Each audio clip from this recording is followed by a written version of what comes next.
Assalamualaikum warahmatullahi wabarakatuh. Alhamdulillahirrahmanirrahim.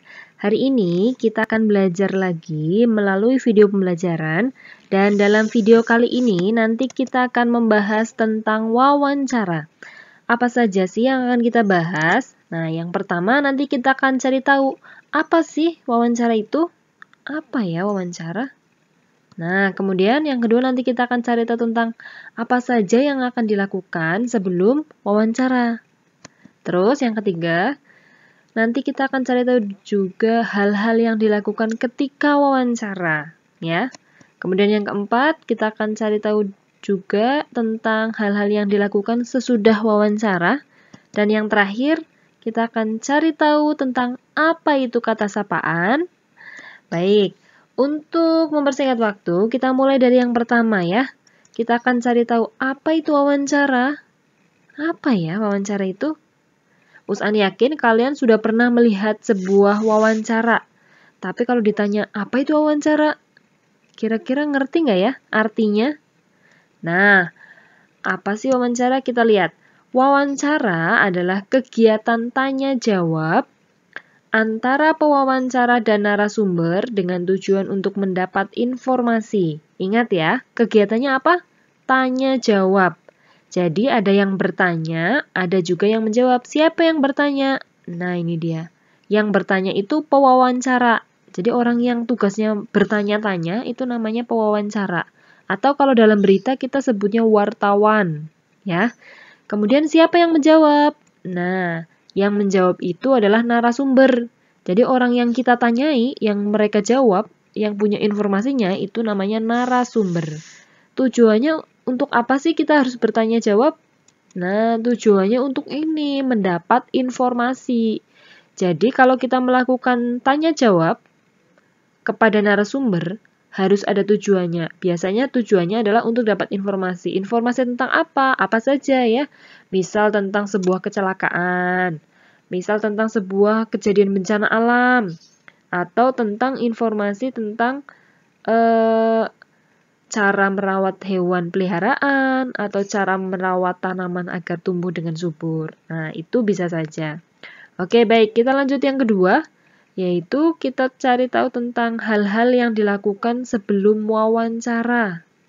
Jadi sebelum wawancara, kita tuh harus menyiapkan beberapa hal. Apa saja? Yang pertama, misal, harus buat perjanjian. Janjian dulu nih sama narasumbernya. Barangkali pada saat kita datang, beliaunya tidak ada atau ada kegiatan lain. Kemudian yang kedua, tunjukkan kesan yang baik. Jadi pada saat kalian wawancara, kalian harus menggunakan tata cara yang sopan ya. Harus menggunakan tingkah laku yang sopan. Tunjukkan bahwa kalian ini orang yang sopan. Dan datang tepat waktu ya. Kita janjian jam 8 tapi kita sendiri datangnya jam 9. Nah, itu tidak baik. Jadi kita harus tepat waktu. Kemudian yang ketiga, berpakaian yang sopan. Yang keempat, berbicara yang sopan ya. Yang kelima, siapkan daftar pertanyaannya. Biar kita nanti waktu ketemu nggak bingung, lebih baik dari sebelum berangkat, kita sudah menyiapkan. Nanti kira-kira kalau ketemu sama narasumber, apa aja nih yang mau ditanyain ya. Kita buatnya kerangkanya saja nggak apa-apa. Yang penting, oh nanti mau tanya cara merawat tumbuhan. Nanti kita mau tanya pupuk apa yang dipakai misalkan. Nah, yang keenam, pertanyaannya itu yang baik. Nah, yang baik itu biasanya mengandung unsur kata tanya apa, di mana, kapan, siapa, berapa, mengapa, dan bagaimana ya. Kita kemarin sudah belajar tentang kalimat tanya. Kalimat tanya yang baik itu mengandung unsur yang seperti ini ya. Kita sudah belajar tentang itu. Kemudian yang ketujuh, berlatih agar tidak selalu membaca daftar pertanyaan. Jadi, sebelum kita nanti melakukan wawancara, kita kan sudah siapkan daftarnya. Nah, kalau bisa kita jangan membaca terus-terusan. Misal kita baca pertanyaan yang pertama, nggak apa-apa. Tapi pertanyaan yang kedua dan ketiga, lebih baik kita sudah hafal di kepala kita. Kita ambil kata kuncinya aja. Misalkan kita nanti mau tanya, apa sih yang dilakukan? Terus, berapa sih pupuk yang harus diberikan? Atau kapan sih kita harus menyiram tanaman? Nah, kita tuh harus sudah punya ingatan-ingatan tentang daftar pertanyaan yang kita siapkan ya. Jadi jangan semua pertanyaan kita tuh harus baca teks terus. Oke, inilah beberapa hal yang dilakukan sebelum wawancara. Kemudian yang berikutnya adalah tentang hal-hal yang dilakukan ketika wawancara ya. Yang pertama, perkenalkan diri. Kemudian yang kedua, sampaikan tujuan wawancara. Dan yang ketiga, mulai dengan pertanyaan ringan. Jadi kita mulai dengan pertanyaan-pertanyaan yang ringan. Jangan sampai kita baru datang langsung kasih pertanyaan yang sulit ya. Kemudian yang keempat, buatlah suasana santai, namun harus ingat tetap dengan sopan santun. Yang kelima, bawa catatan atau alat perekam. Kenapa? Ya, karena ini agar menghindari saat kita lupa informasi yang disampaikan, kita tidak bertanya ulang ya. Masa kita sudah selesai wawancara lalu kita tanyakan ulang. Tadi apa ya Pak? Tadi Bapak jawabnya apa ya Pak? Masa begitu? Kan nggak boleh ya. Tidak etis, tidak sopan. Kemudian yang keenam, catat nama dan alamat narasumber. Kemudian yang ketujuh, dengarkan narasumber dengan seksama. Pada saat kita bertanya ke orang atau lawan bicara kita juga harus fokus mendengarkan. Jangan dicueki ya. Kemudian yang kedelapan, hormati petunjuk narasumber. Yang kesembilan, hindari menyela pembicaraan. Nah, ini penting. Pada saat kita mau bertanya ke pertanyaan berikutnya, atau ada sesuatu yang kita tanyakan di tengah-tengah pembicaraan, sebaiknya tunggu beliau sampai selesai, kemudian kita baru bertanya. Kenapa? Ya, agar narasumber itu pada saat menyampaikan informasi, keterangannya itu tidak terputus ya. Jadi setelah beliau selesai menyampaikannya, baru kita bertanya ke pertanyaan berikutnya. Yang ke-10, hindari pertanyaan yang berbelit-belit. Kemudian yang ke-11, hindari meminta pengulangan jawaban narasumber. Nah, ini berkaitan dengan nomor 5 tuh, bawa catatan atau alat perekam. Jadi kalau kita lupa dengan informasi yang tadi disampaikan, kita itu sudah punya salinannya, salinan informasinya. Jadi kita tidak meminta pengulangan jawaban. Yang ke-12, hindari pertanyaan menyinggung. Dan yang terakhir, bisa menyimpulkan semua informasi. Jadi yang terakhir ini diharapkan kita sebagai pewawancara itu bisa menyimpulkan, oh tadi dari wawancara awal, pertanyaan pertama sampai terakhir, kita jadi ngerti kesimpulannya. Oh, berarti kalau mau nanam itu, misalnya, kalau mau nanam itu, kita pertama harus menyiapkan media atau tanahnya, pupuknya, yang subur-subur dulu. Kemudian kita juga harus tidak lupa untuk menyiram setiap pagi dan sore. Jangan lupa juga untuk memberi pupuk, misalkan setiap berapa hari sekali, atau setiap berapa minggu sekali, gitu ya. Ini kemampuan yang sangat penting juga saat kita melakukan wawancara. Kemudian yang berikutnya adalah hal-hal yang dilakukan sesudah wawancara. Tadi pada saat wawancara sudah. Nah, ini kalau sudah selesai wawancara kita harus ngapain? Yang pertama, kalau sudah selesai mohon diri dengan sopan atau berpamitan ya. Kita pamitan, terima kasih misalkan sudah bersedia untuk diwawancara ya Pak. Kami mohon diri untuk pamit ya. Tapi dengan sopan. Kemudian yang kedua, mengucapkan terima kasih. Nah, sudah selesai, jangan lupa ucapkan terima kasih karena narasumber sudah bersedia meluangkan waktunya untuk dimintai informasi oleh kita. Yang ketiga, permohonan maaf ya. Meskipun kita tidak tahu kita berbuat salah atau tidak, tetapi kita harus tetap memohon maaf. Barangkali menurut kita tidak menyinggung perasaan beliau, tetapi jangan-jangan beliau merasa tersinggung. Jadi kita harus tetap memohon maaf. Nah, itu dia 3 hal yang dilakukan sesudah wawancara. Kemudian yang berikutnya adalah kata sapaan. Apa sih kata sapaan? Kenapa kita harus belajar kata sapaan? Ya, kata sapaan itu adalah kata yang digunakan untuk menegur sapa atau memanggil orang yang diajak bicara atau menggantikan nama orang ketiga.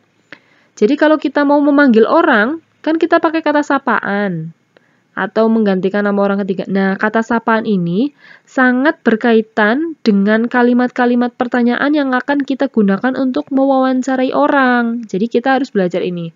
Contoh kata sapaan apa sih, Us? Nah, contohnya ya. Yang pertama nih ada bapak, ibu, kakek, nenek, kakak, adik, paman, bibi, om tante juga ya, dan lain-lain. Nah, sekarang kita lihat contoh kalimat kata sapaan. Contohnya ya. Apakah ayah perlu bantuan saya? Nah, ini kan kita memanggil orang yang diajak bicara. Kita mau bicara sama ayah. Nah, apakah ayah perlu bantuan saya? Kemudian yang kedua, apa yang sedang kakak lakukan? Ya, bisa juga kalau kita menyapa nenek. Apa yang sedang nenek kerjakan? Nah, gitu. Kapan ayah pulang? Misal ya. Itu contoh kalimat menggunakan kata sapaan. Nah, sekarang yang ketiga, berapa lama ibu memasak kue ini? Misalkan ya. Ini juga kata sapaan ayah, kakak, ibu. Kalian bisa mencari contoh lainnya juga dengan kata sapaan yang lain ya. Nah, yang berikutnya adalah tata cara penulisan kata sapaan. Nah, gimana sih cara menulisnya?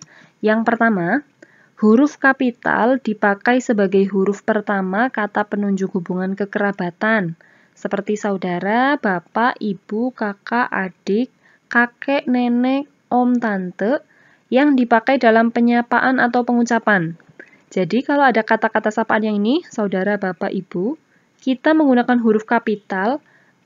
Kalau orangnya itu kita pakai untuk menyapa, jadi kita menyapa langsung orangnya ya. Kita berbicara langsung dengan orangnya ini. Contohnya, berapa harga pensil ini, Pak? Nah, Pak ini menggunakan huruf kapital, huruf P-nya ini.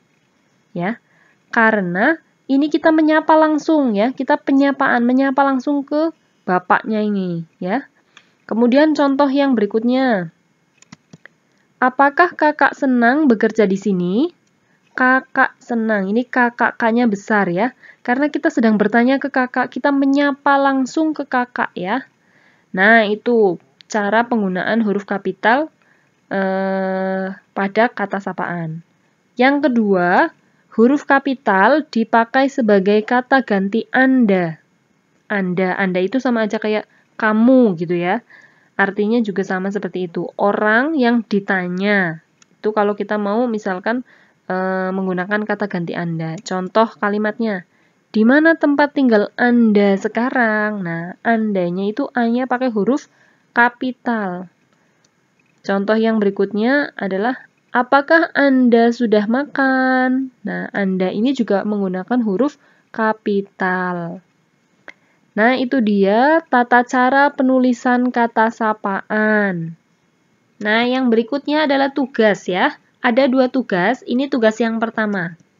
Tugas yang pertama adalah kalian baca teks wawancara di halaman 55 hingga 56. Kalian baca contoh teks wawancaranya, kemudian kerjakan latihan soalnya. Yang di halaman 56 itu, 1, 2, 3, 4, 5. Nah, ini dikirim tidak ya. Tidak usah dikirim ke ustazah, ini untuk latihan kalian saja, tapi wajib dikerjakan. Kemudian, tugas yang kedua adalah kalian membuat rekaman wawancara ya. Jadi kalian harus membuat rekaman wawancara. Ada syaratnya, ada. Nih, syarat atau ketentuannya. Pertama, durasinya kurang lebih 5 menit ya. Jadi nggak usah panjang-panjang. Kemudian temanya bebas. Kalian boleh tentukan temanya sendiri. Tentang hewan peliharaan boleh, tentang tanaman hias boleh ya. Kemudian narasumbernya bebas. Kalian boleh menentukan narasumbernya ke kakakmu boleh, ke ayahmu boleh, ke bundamu juga boleh ya. Kemudian setelah itu kirim ke WA-nya ustazah. Jadi rekamannya ini bukan video ya, tapi rekaman audio atau suara aja. Setelah kalian selesai merekam, kalian nanti jangan lupa kirim ke WA-nya ustazah. Kapan terakhir Nah, paling lambat dikirim hari Jumat tanggal 23 Oktober 2020. Jadi Jumat minggu ini ya terakhir. Kalau lebih cepat lebih baik. Jadi kalian tidak menumpuk pekerjaan, tidak menumpuk tugas-tugas. Nah, sebelum kalian melakukan wawancara, jangan lupa juga hendaknya kalian tentukan temanya, kemudian siapkan juga daftar pertanyaannya ya. Nanti setelah itu kalian berlatih, baru kalian lakukan wawancaranya ke narasumber. Bisa dipahami teman-teman? Oke, terima kasih banyak sudah menyimak video pembelajaran kali ini. Selamat mengerjakan tugasnya ya. Akhir kata, mohon maaf apabila banyak kekurangan. Billahi taufik wal hidayah. Wassalamualaikum warahmatullahi wabarakatuh.